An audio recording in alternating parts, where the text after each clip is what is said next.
Hello, I'm Sandra Barker, and this is chapter 3 of my book, Look in the Shadows. This chapter is called Not a Piece of Cake. This is my autobiography, and it talks about how and why a retired woman from Australia moved away from all of her family to live in Indonesia. If you would like to be notified when I release a new chapter, please hit the subscribe button, and if you're enjoying my story so far, don't forget to hit the like button. The early days of my walk with God were filled with joy and excitement. By this time, I had graduated from university as a food technologist and started working for dairy farmers, which was the largest producer of dairy products such as yogurts, ice creams and cheeses in Australia. It was a pretty good job as it was close to the CBD of Sydney, and I was involved in the development of new products.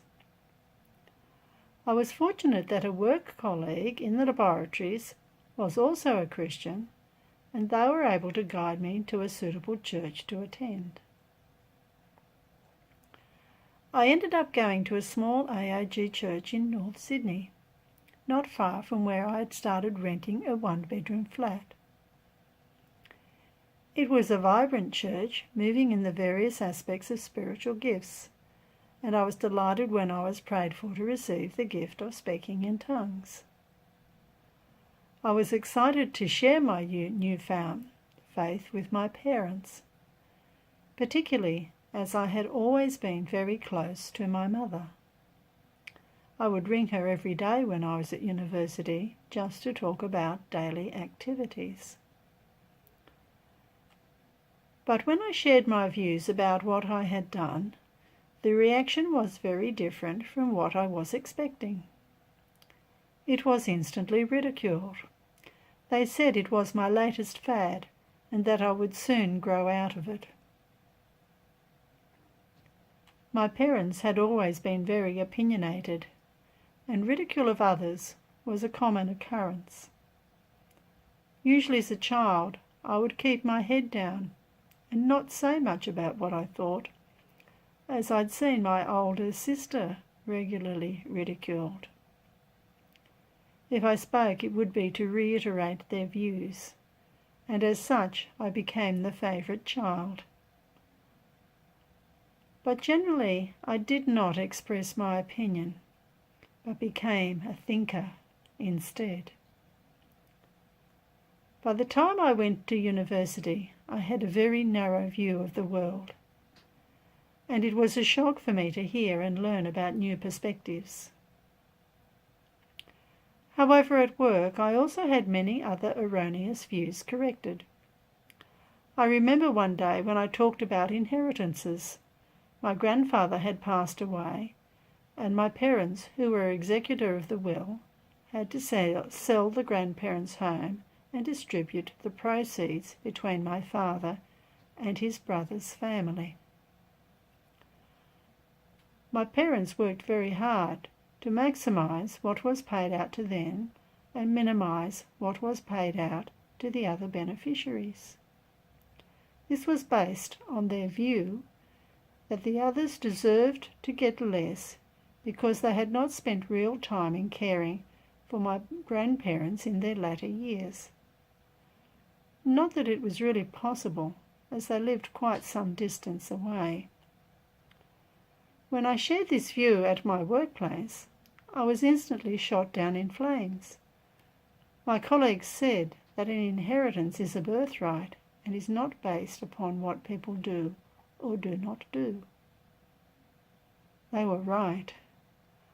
I instantly felt so embarrassed that I should have such an erroneous view on this matter. But I did decide at that moment in time that I would never again parrot the views of my parents. I had to become my own person, to discover who I was and walk in it. I would no longer be a clone of my parents. I would say none of their cliched remarks, and I wanted to take myself away, as far away from them as possible. It had to be that way. I had to become my own identity. Shortly after I had become a Christian, I was to help my parents sail their yacht to North Queensland. This would be an epic 3-week journey up the east coast of Australia. They were preparing to retire, and building boats had been a hobby of my father. He built several in our backyard, and he would spend hours down in the shed doing his work on these masterpieces. As a child, I longed to be with my father, to just be by his side and watch what he was doing. But whenever I would go down into the shed, he would send me back to my mother, saying that he wanted to be able to swear without me hearing it.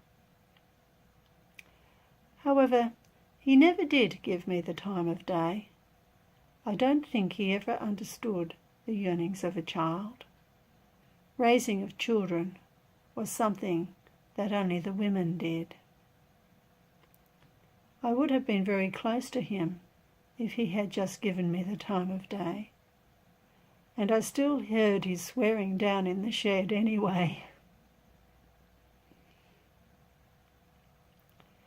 This journey, that should have been the adventure of a lifetime, would turn out to be one of the saddest times of my life. Being confined on the yacht, where I could be taunted and ridiculed for the duration of the trip, with nowhere to escape, was like a living torture. I would sometimes hide myself in the front cabin where I could cry in private. My mother would sing Christian songs in a mocking way, just to enjoy the torment of putting me down.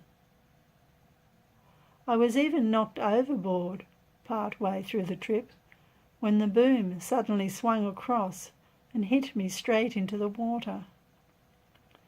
Suffice to say, I survived the event. Maybe back then God was looking out for me. But being exposed to the daily taunt from my mother was a test that I had to endure. I did not say anything, but learned to keep my suffering to myself.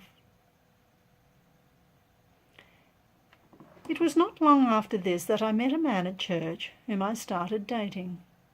He was like a refuge in my plight with my parents, and particularly regarding the loss of the close relationship that I had enjoyed with my mother. He was well educated, an engineer, extremely intelligent, and we seemed to get along really well.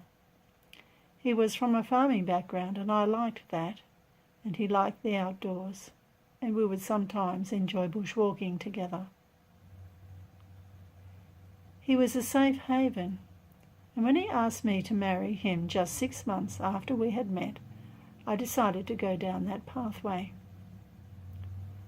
My parents strongly advised against this and asked me to wait longer, but I was hardly going to listen to them. After all, they were just waiting for me to grow out of this newfound fad, and they wanted me to give up my faith and saw marrying this man as something that would prevent this from occurring.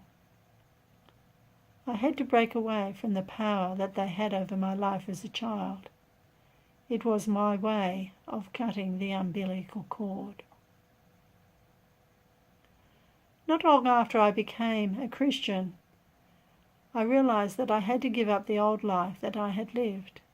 I gave away all of my rock climbing and caving equipment, though it was hard to do, but it was kind of my love offering to God, to show him that he mattered more to me than those things. I also had to give up my Army Reserve, and that was quite hard to do as well, but was necessary on my entering into married life. I was 24 years old. However, marriage proved not to be a bed of roses. If you would like to find out more, Don't forget to subscribe to my channel and hit the like button if you are enjoying the story. It's also available on my website at www.freedominenglish.com. Bye for now.